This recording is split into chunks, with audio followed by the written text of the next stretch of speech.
Okay. Sige ate. So for today, I want you to move your chair towards the other one. Sige. So this one, not in here ate. So for today, we are going to deal with the so-called ate na ano ba basa? Fraction. So for today ate, we will start with the basic fraction. So si fraction ate, it has two types. The first type is tinatawag na, how do you, proper and improper. So this one, si proper fraction ate, here is the examples of the proper. For the proper, 1 all over 2. The number on top ate is lesser than the number at the bottom. Ibig sabihin, the number on top should be lesser than the number at the bottom. So this one ate, what do we call the number on top? We are calling it ate what? So all of the numbers on top, anong tawag? Numerator. Next, the number ate at the bottom, anong tawag? Okay, ulit. The number on top, anong tawag? Numerator. Kapag sa bottom, okay, denominator. Next, ate. So, kapag proper fraction ganyan, ate, the number on top should be lesser. Next, for example, this one, is this proper fraction? Yes. This one, is this proper fraction? Next, is this proper fraction? How about this one? Very good. Next, sa improper fraction naman, ate, is reverse. When we say reverse, baliktad. So, 3 all over 2. The number on top is bigger than the number at the bottom. So for example, 3 all over 2, 5 all over 3, next 7 all over 4, 8 all over 5. Proper fractions are the number on top is lesser than the number at the bottom. Improper fraction, the number on top is bigger than the number at the bottom. Gets ate? So what do we call the number on top gani? Numerator. The number at the bottom, denominator. So you already know ate the proper and improper fraction, right? Okay, so now po, ate, is we are going to continue our discussion. So, di ba, you already know, ate, that we have 4 parts, ate, in the mathematical operation. We have addition, subtraction, multiplication, and we have division. So, we will start with this one, ate, ha? Addition. So, for this one, what if meron tayo dito 1/2 plus, change na natin. 1/3 plus 2/3. Okay. So the first technique ate that you are going to do, you are going to look at the denominator ha, this one. So what is the denominator ate? It's 3. So if the denominator gani ate is the same on this side and this side, if the same ate, automatically ate, the answer is you are going to copy the denominator lang. So since this is 3, you already know that this is 3 also. Ha? Next, since the denominator is the same ate, you can add lang sa taas. 1 plus 2. 1 plus 2, that's 3. Tama. Okay, here's another rule ate. If the number on top is the same as the number at the bottom, you will answer 1. If the number on top and that the number at the bottom is the same, the answer is 1. For example, x all over x. What's the answer? 1. Because the letter on top and the letter at the bottom are the same, the answer is automatically 1. How about this one? 1. Okay ha? Next. 1. Okay ha? So again ate, the first thing that you are going to do ate, saan yung i-check mo? The denominator. If the numbers at the denominator are the same, you automatically copy it lang. After copying ate, the denominator, you are going to look at the numerator. The first number in here is you are going to add it ate to the second number in here. 1 plus 2, 3. So since 3 all over 3 ate, the number on top and the number at the bottom is the same, the answer is just 1. Okay, next ate, try natin ito.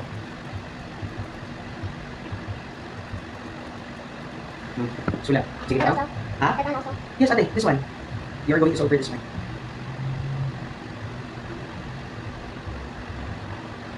So now, And I put 5. very good, next. 2. Ibig sabihin ate, tama ha? Ibig sabihin you put 5 in here and you put 3. This is the final answer. Gets? Next, how about we have 1/4 plus 2/4. Sige daw.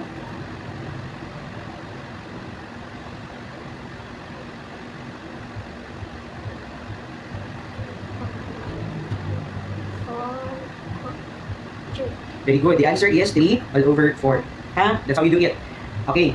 Next ate. Di ba? You already knew this one. How about this one? What if we have a given just like this one? 1/6 plus 2/6. Sige daw.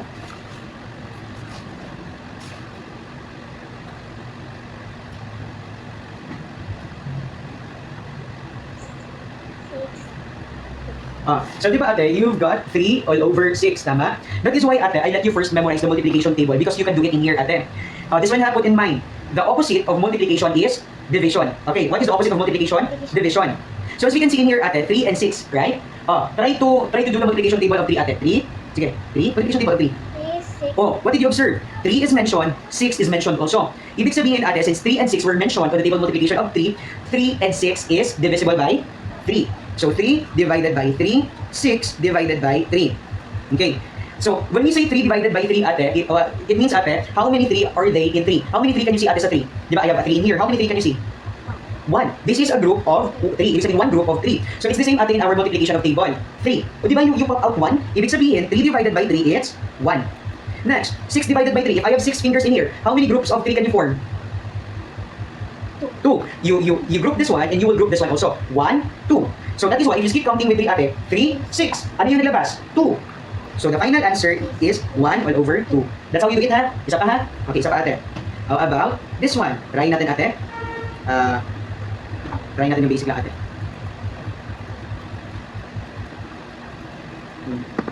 Last. This one.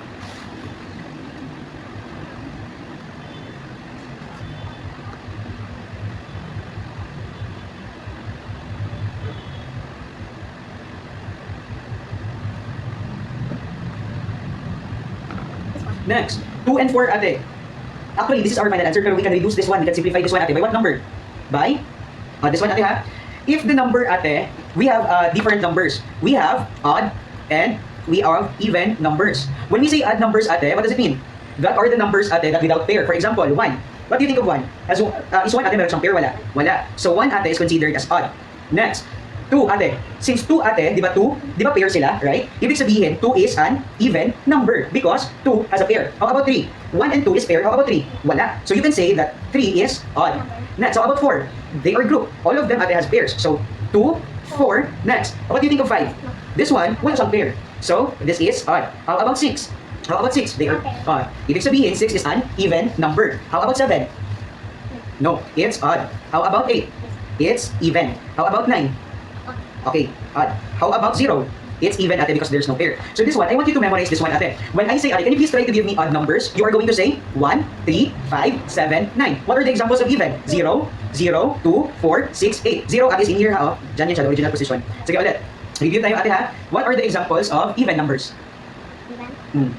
2. 0, 0, 2, 3, 4, 6,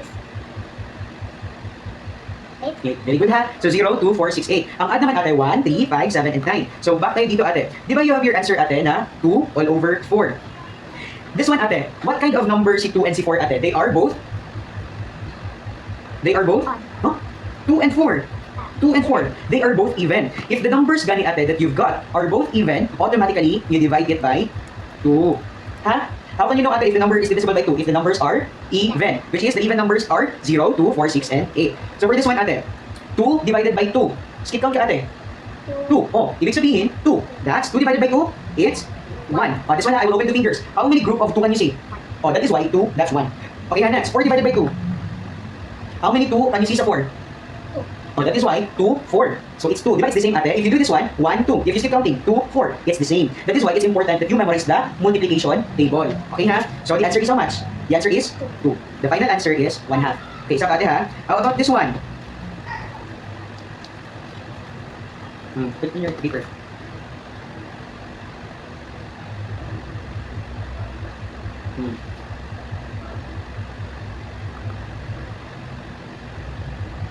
Oh, what do you think of 4 and 8, ate? What number is divisible by 4 and 8? What number can be divided sa 4 and 8, ate? What number can be divided to the both ate number, which is 4 and 8? First of all, ate, you are going to check. Diba? They are both even. What did teacher told you, gani? If the numbers, ate, are both even, ibig sabihin, we can say that that is divisible by 2. Okay, again, refresh. If the numbers, ate, are both even, they are both divisible by 2. Ibig sabihin, 4 and 8, ate, is divisible by 2, ate, ha? Okay. Pero we have in here, ate, try mo ba skip count ang 4, ate? Try mo skip count the 4. Diba? 4 is mentioned, 8 is mentioned also. Ibig sabihin, instead of 2, ate, we are going to use 4. Because in skip counting 4, 4, 8. Both si 4 and si 8 are mentioned. So 4 divided by 4. 4 divided by 4, ate, how much? 4 divided by 4. How much? I have a 4 fingers in here. How many groups of 4 can you see? 1, ate. Di ba skip counting ka by 4? 4. No, it's 1. You should do skip counting, ate. Next, 8 divided by 4. 4. 4, 8. How much? 2. Ibig sabihin, if I have 8 fingers, you are going to, how many groups of 4 can you see? 1, 2. That's why it's important, ate, you are going to memorize na lang the 4, 8. Okay ha? Sige, we will have a practice muna in here, ate. 2 and 8. What number is divisible sa 2 and 8? Even. Ay. 2. What number man? Di ba they are both even ate? Since they are both even, you can divide it by 2. 2 divided by 2. 2, 4. Ha? 2 divided by 2. 2. 2. Ilan? That's 1. Next. 8 divided by 2. 8. Di ba ate? We use 2. So mag-skip counting ka ng 2. 2, 4, 6, 8. The answer is 4. If I have 8 fingers, I will group it into 2 ate. How many groups of 2 can you say? 1, 2, 3. Ay, wait lang. Ganyan pala. 1, 2, 3, 4. You are not going to transpose with 8, 16. Do not do that one because your divisor is 2. So 2, 4, 6, 8. The answer is 4. Isa pa. 3 and 12. What number can be divisible by 3 and 12? I will divide by 3. Try daw, try. 3, 3, 6. 3, 6, 8. 9. 3, 6, 9, 10. Ano 10? Ay, 12. Oh, ibig sabihin, both 3 and 12 were mentioned sa multiplication table of 3. So, ibig sabihin, divide by 3 divided by 3. Oh, 3 divided by 3, how much? 1. 12 divided by 3. 12 divided by 3. As it comes by 3. Hmm. 3, 6, 8. Walang 8. Ay, 3, 6, 9, 12. Oh, ibig sabihin mo si answer. 4. Oh, this one ha. Open your 2 fingers. Ganito ka. Oh, di ba that's 12? So if we are going to group it by 3, how many groups of 3 can you see? 1, 2, 3, 4. 4. Oh, that's why, instead of using those fingers ate, you are going to skip count na lang. 3, 6, 9, 12. You got it? Isa pa ha? Okay, next. What number is divisible by 2 and 12? 2, 4, 6, 8. Ay, 8. 12. 10. Ay, 10. 12. Isa pa, 2. 2, 4, 6, 8, 10, 12. Oh, both 2 and 12 ate were mentioned. Automatically, what number is divisible by 2 and 12? That's what? That's 6. 2. Okay, 2 divided by 2. 1. Next, 12 divided by 2. 6. Very good. Next. What number is divisible by 3 and 9? 3, 6, 9. Oh, 9. so what number? 3. Very good. 3 divided by 3. 1. 9 divided by 3. 3. Very good. Tapa ma? Next. What number is divisible by 4 and 24? 4, 8.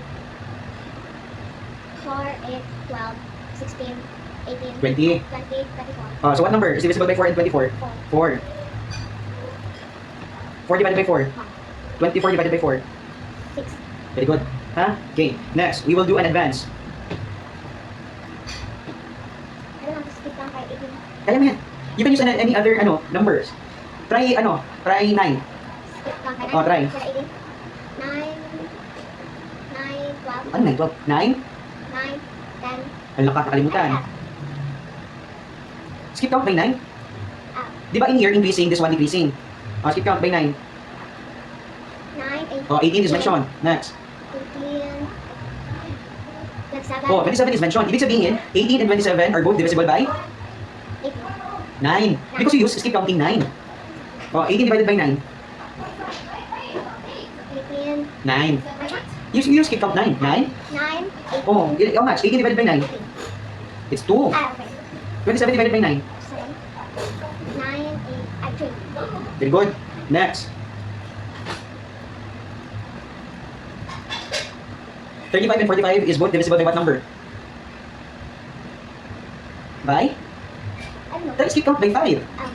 5, 10, 15, 20, 25, 30, 35, Oh, 35 is mentioned. Next. 40, 45. 45 is mentioned. Ibig sabihin, 35 and 45 are both divisible by what number? 5. Next. 35 divided by 5. 25,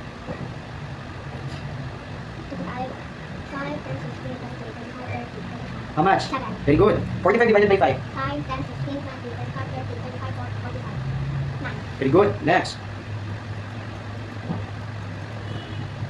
20 and 70 are both divisible by what number? 2. Yes, it's 2 ate. Pero you should not use 2 because this is very big number na oh. 7. You cannot use 7 because 7, 14, 21. You didn't target the 20, right? 20 is not mentioned, so you cannot use 7. Try another number. 5. Pwede. Pero 70 is very, very big na ate. So you are going to use 10. Ah, Oh, 10, 20, oh, 20 is mentioned. Next. 10, 20, 30, 40, 50, 60, 70. 70 is mentioned. Ibig sabihin, 20 and 70 are both divisible by what number? 10. Next, 20 divided by 10. 10, 20, 10, 22. Very good. 70 divided by 10. 10, 20, 30, 40, 50, 60, 70. 6. Anong 6? Ay, 7. 7. That's how you do it ha. Isa pa. Dapat ma-understand mo. Next. 12 and 24 can be divided by what number? 4. Very good. 24. Oh, sige, go. 4, 8, 12. Oh, how much? 12 divided by 4. 4, 8, Hmm. 12. 3. Next. 24 divided by 4. 4, 8, 12, 16, 20, 24, 6. Next. Is this our final answer, 3 and 6? No. Because ate, if you're going to skip counting 3, skip counting 3 daw. 3, 6. Oh, both 3 and 6 were mentioned. So, divide by what? Divide by 3. 3 divided by 3. 2. Ay, 1. Next. 6 divided by 3. 3, 6, 2. Very good. That's how you do it, ha? Isa pa. I'll skip count 5. Very good.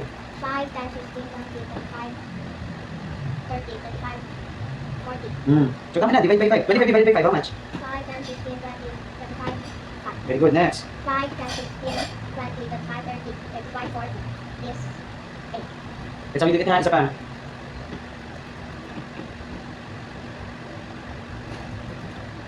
I will skip from my book. Try. 4, 8, 4, 8, 10, 12. 4, 8, 12, 16. 16. Oh, is 14 mentioned? Hindi. Wala. So, you cannot use 4. If not mentioned, gani ang isa na part ate. You cannot, ano ha? Next. Try to think of any other number. 3, 6, Oh, 3, 6. 4 is not mentioned. So, you cannot use 3. 2, 4, 6, 4 is mentioned. 2, 4, 6, 8, 10, 12, 14. So, you already know that 4 and 14 are divisible by 4 divided by 2. 4, 2, 4, 2, 2, 4, 6, 8, 10, 12, 14. And it's 7. Yes? Isa pa.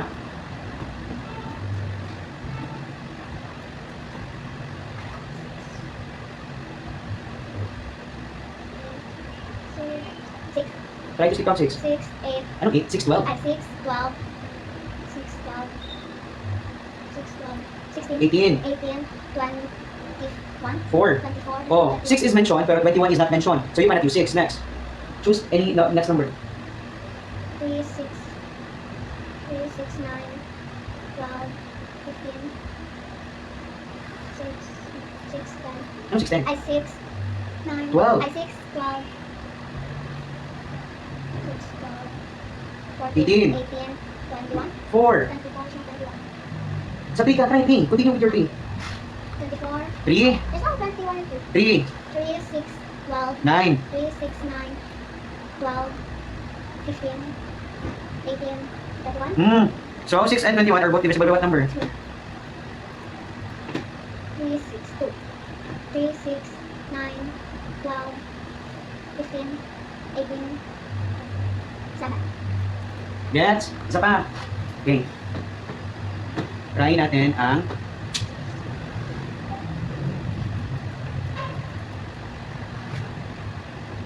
5. Ay.